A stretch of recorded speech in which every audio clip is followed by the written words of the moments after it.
So you're very welcome to a venue that's a little bit off the beaten track for your typical League of Ireland European trip. This is a place that I think a lot of us call in Ireland, the UK called the Azores. I think locally it's more Azores. I might be butchering that a little bit, but either way, it's the home of Santa Clara FC. It's the westernmost top flight football club in Europe.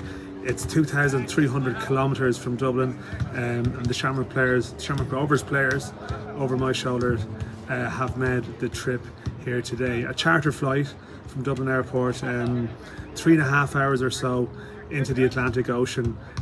Clocks go in the other direction. It's like very, very different to your standard European trip. Talk about heading east to Belgrade and to Balkan countries, and that's where a lot of famous Irish results in Europe have been. Shamrock Rovers going the other direction to somewhere they, in some cases, they've never heard of before. Danny Grant admitting didn't even know that this place existed, but it is also the home of the 5th best team in Portugal last season, and it's the team that Shamrock Rovers need to beat in a Conference League playoff if they are to return to the league phase, as it's called now. And that's the difficulty of the path that they've taken. They lost the league title to Shelbourne last year. The consequences of that is that you go into the main path where instead of facing champions from maybe similarly ranked or in some cases lower ranked nations in the Champions route, where you can maybe afford a couple of defeats, it's winner takes all in this territory, and Shamrock Rovers, their seeding gave them a relatively kind passage to this stage, although they had to turn things around against Balkany of Kosovo. But there was always a chance of getting a tough draw in this round, and they've got it against Santa Clara, who, they finished behind Benfica, Sporting, Porto and Braga last year. They have the fastest player in the world in Gabriel Silva. They have 17 Brazilians in their squad. It's Brazilian owned.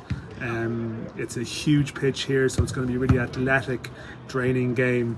And I think Stephen Bradley and his staff are under no illusions that this is going to be a really, really challenging tie. And I think if you were to offer them now a scenario, they'd never admit it, but maybe even a one-goal defeat that they could bring back to Dublin next Thursday to Tala, where they have such a great home record, I think they would fancy it. But this is quirky. This is a club who travel 2.5 hours in a plane to every away game.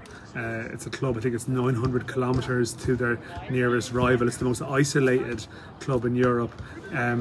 It's obviously a real holiday destination. A 13,000 capacity stadium, but they're only expecting maybe 4,000 or 5,000 to be here. 125 or so Rovers fans travelled on the official flight. You needed to get a charter flight because it's a complicated route. But I guess if you play for Santa Clara, you spend a lot of time in the air. It's not great for the carbon footprint, but it's what they have to do to compete. So it really is uncharted territory in more ways than one for Shamrock Rovers. They're trying to do what no Irish club has done before by getting in through that main path. And as you can hear, they're in good spirits in the training session behind me here. But still, I think it's going to be one of the biggest challenges that they faced in Europe on Thursday evening to get a result that keeps this tie alive, to keep their Conference League dreams alive for this year.